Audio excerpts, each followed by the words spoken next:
Movie शुरू होती है। हम नॉर्थ अमेरिका के जंगल में एक आदिवासी औरत को देखते हैं जिसको एक आवाज सुनाई देती है। वो एक भविष्यवाणी के बारे में बता रही होती है। वो कहती है कि अगर हमें मरे हुए लोगों की आत्मा दिखेगी तो हमारे देश पर राक्षसों का हमला होगा। वो राक्षस असल में वाइकिंग्स हैं जो कवच पहनते हैं और समुद्री जहाजों में आते हैं।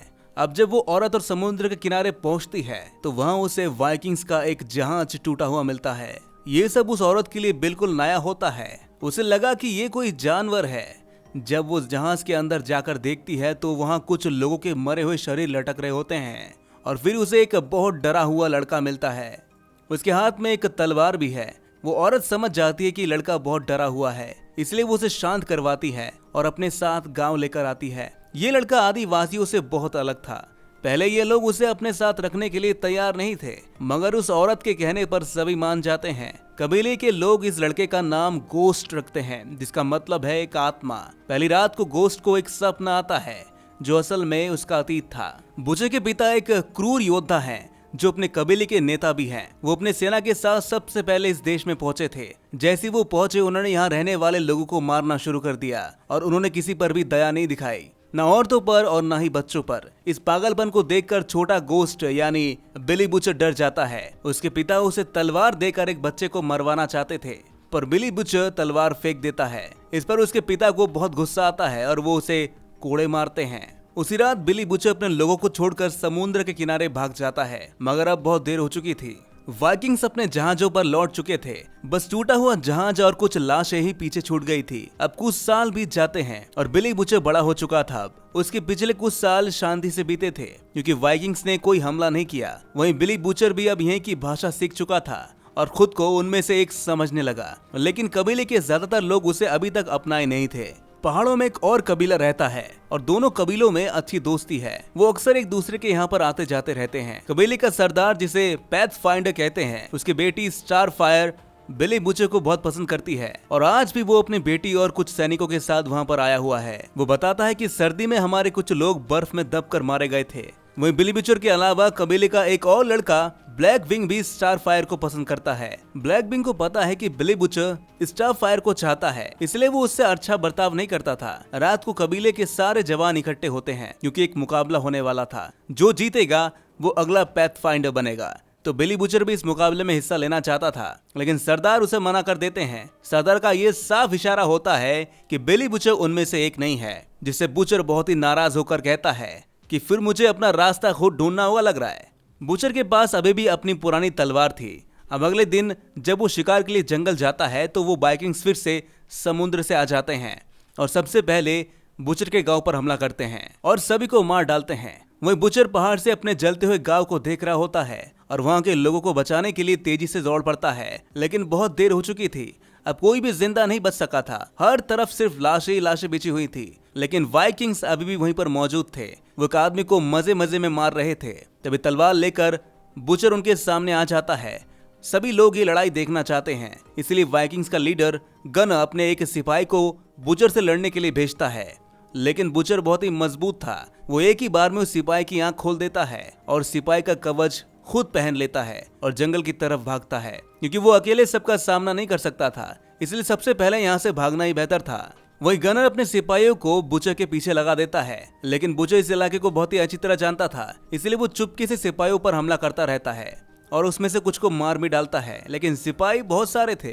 वो बुचर पर तीर चलाते हैं जिससे वो बुरी तरह घायल हो जाता है, पर फिर भी वो उनसे बच निकलता है। वहीं जब सिपाही गना के पास लौटते हैं तो गना बहुत ही गुस्सा होता है और गुस्से में वो अपने ही सिपाही को मार डालता है। लेकिन वो सिपाही चालाक, वो कहता है कि हमें बुचर का पीछा करना चाहिए, वो हमें दूसरे गांव तक ले जाएगा।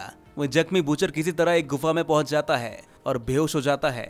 इत्तेफाक से दूसरे कबीले के लोग शिकार करने के लिए इस इलाके में आए होते हैं और उनको बुचर घायल हालत में मिलता है। उस गुफा में एक भालू भी रहता है, लेकिन वो उस भालू को मार देते हैं और वो बुचर को अपने गांव में ले आते हैं और उसका इलाज करवाते हैं। लेकिन जब वो बुचर को गांव ले जा रहे थे तो बुचर उन्हें मना कर रहा था, क्योंकि वो जानता है कि वाइकिंग्स उसके निशानों का पीछा करते हुए इस गाँव तक पहुँच जाएंगे। वो वहाँ के सरदार को वाइकिंग्स के हमले और अपने लोगों की मौत के बारे में बताता है और कहता है कि हमें इस जंगल से दूर जाना होगा क्योंकि ड्रैगन योद्धा भी यहीं आ रहे हैं। तो ब्लैक विंग बहुत ही जोश में आकर कहता है कि आने दो उसे, आने दो। हम लड़ेंगे।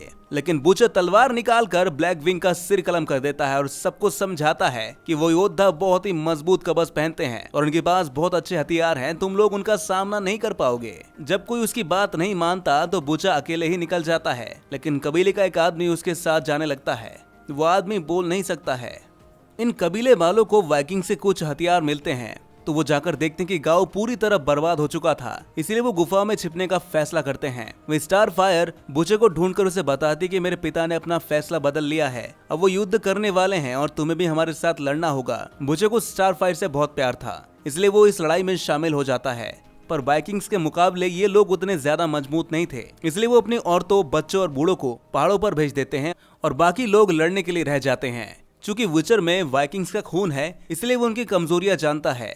वो चुपके से वाइकिंग्स पर हमला करना शुरू कर देता है, जिससे बहुत सारे वाइकिंग्स मारे जाते हैं। लेकिन आखिर में नेटिव अमेरिकन से एक गलती हो जाती है, क्योंकि बुचर ने वाइकिंग्स के लिए एक जाल बिछाया था, लेकिन उसी जाल में उसके अपने लोग फंस कर गिर जाते हैं और वाइकिंग सबको बेरहमी से मार डालता है। और जो बचते हैं वो गुफा की तरफ भाग जाते हैं, लेकिन गनर और उसकी सेना उनके पीछे जाते हैं और आखिर में बचे हुए लोगों को भी बंदी बना लिया जाता है। अब ज्यादा लोग नहीं बचे थे, कबीले का सरदार, उसकी बेटी और बुचर। पर गनर बेवकूफ नहीं है, वो बुचर को देखकर ही समझ गया था कि बुचर असल में एक वाइकिंग है। तभी उसे कुछ याद आता है कि कुछ साल पहले हमारे लोग इस जमीन पर आए थे, लेकिन यहाँ एक बच्चा पीछे रह गया था। वो बुचर से कहता है कि तुम्हारे पिता एक बहादुर योद्धा थे, तुम हम में से एक हो। वही बुचर को इनकी भाषा आती थी। ये लोग और भी गांव के बारे में जानना चाहते थे, पर जब बुचर कुछ नहीं बताता तो गनर उनके सरदार को मार डालता है। लेकिन बुचर अपने लोगों के बारे में कुछ नहीं बताता फिर भी, और न ही उसकी बेटी। जब गनर को कोई जानकारी नहीं मिलती तो वो स्टार फायर को मारने की धमकी देता है। उसकी जान बचाने के लिए बुचर उनके साथ जाने का फैसला करता है, यानी अब वही उन्हें वो जगह दिखाएगा जहां उसके बाकी लोग गए थे। वो स्टार फायर बहुत ही गुस्से में होती है, क्योंकि उसे लग रहा था कि बुचर उन्हें धोखा दे रहा है, लेकिन असल में वो उसकी और उसके बाकी साथियों की जान बचा रहे थे। पर वाइकिंग्स को ये नहीं पता है कि गाँव वाले पहले ही पहाड़ों के लिए निकल गए हैं, इसलिए बुचर उनको खाली गाँव में ले जाता है, जहाँ उसे एक गुड़िया मिलती है जो शायद उस बच्ची की है, जो गांव वालों के साथ पहाड़ों पर गई है। रास्ते में वाइकिंग्स के लोग स्टार फायर से छेड़छाड़ करने लगते हैं, लेकिन बुचर बीच में आ जाता है और उनसे लड़ पड़ता है। पर गनर बुचर को जिंदा रखना चाहता था, इसलिए वो बुचर को सजा नहीं देता। और जब बुचर उन्हें उस खाली गाँव में ले जाता है तो गनर बुचर से पूछता है कि अब कहाँ जाना है। बुचर बताता है कि हमें पूर्व की तरफ जाना है। वो गनर को शक होता है कि शायद बुचर हमें फंसा रहा है। वो गुस्से में आकर स्टार फायर को मारने ही वाला होता है, पर बुचर को जो गुड़िया जंगल में मिली थी वो उसे चुपके से जमीन पर फेंक देता है। नसीब अच्छा था कि गुड़िया गनर के एक साथी को मिल जाता है, जिससे गनर को लगा कि शायद बुचर सच कह रहा है, शायद लोग सच में समुद्र के किनारे चले गए होंगे। इसलिए वो स्टार फायर को छोड़ देता है और ये लोग बुचर के पीछे पीछे आगे बढ़ते हैं, जिससे स्टार फायर समझ जाती है कि बुचर के दिमाग में कुछ चल रहा है। इसके बाद वो लोग एक ठंडे इलाके में पहुंच जाते हैं। रास्ते में उनको एक जमी हुई झील मिलती है, तो बुचर गनर को सलाह देता है कि हमें जंगल के रास्ते घूमकर जाना चाहिए। अगर हम सीधे जाएंगे तो बर्फ टूट सकती है, जिससे गनर उससे कहता है कि हम बुज़दिल नहीं है, हम सीधे ही जाएंगे, क्योंकि बुचर ही रास्ता दिखा रहा था, इसलिए वो धीरे धीरे आगे बढ़ रहा है। उसे पता है कि बर्फ पतली है। थोड़ा आगे जाते ही बर्फ टूट जाती है और बुचर पानी में गिर जाता है, और गनर के कुछ सिपाही भी पानी में गिर जाते हैं। उनमें से एक सिपाही ने स्टार फायर को बांध रखा था और वो भी पानी में डूबने लगता है, और स्टार फायर बहुत डर जाती है। पर बुचर को एहसास होता है कि स्टार फायर पानी में डूबने वाली है, तो वो उसे बचाने के लिए उस आदमी को मार देता है और जंजीर तोड़ डालता है।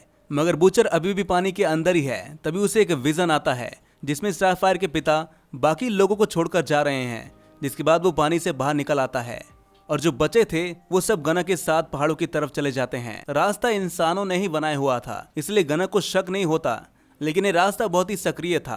तभी रास्ते में गनर का एक आदमी बर्फ पर फिसल कर पहाड़ी से नीचे गिर जाता है। पर गनर बहुत ही चालाक है, वो सबसे कहता है कि मैं खुद को एक रस्सी से बांधूंगा ताकि अगर कोई गिरे तो बाकी लोग उसे बचा सकेंगे। लेकिन वो स्टार फायर को अपने साथ बांध देता है, क्योंकि अगर गनर मरेगा तो स्टार फायर भी मरेगी। वही रास्ते में बुचर स्टार फायर से कहता है कि तुम मुझे मार दो, पर स्टार फायर समझ जाती है कि बुचर कुछ प्लान कर रहा है, तो वो बुचर पर हमला करती है, जिससे गनर बहुत ही गुस्सा होकर बुचर को एक चाबुक देकर कहता है कि तुम स्टार फायर को सबक सिखाओ। लेकिन बुचर स्टार फायर को मारने की बजाय एक पत्थर उठाकर उस आखिरी सिपाही पर फेंक देता है जो रस्सी से बंधा होता है, जिस वजह से वो सिपाही गिर जाता है और बाकी सिपाही भी उसके साथ गिर जाते हैं, जिससे गना को बहुत ही गुस्सा आता है और वो बुचर से लड़ने लगता है। तभी स्टारफायर गना का कान काट देती है और बुचर स्टारफायर को रस्सी से अलग कर देता है, पर वो खुद भी गना से जुड़ा हुआ था, लेकिन वो धक्का देकर गना को नीचे गिरा देता है। वह गना का एक खास आदमी भी रस्सी से लटका हुआ था, लेकिन गना उसे धोखे से गिरा देता है। अब सिर्फ बुचर और गना ही रस्सी से लटके हुए थे।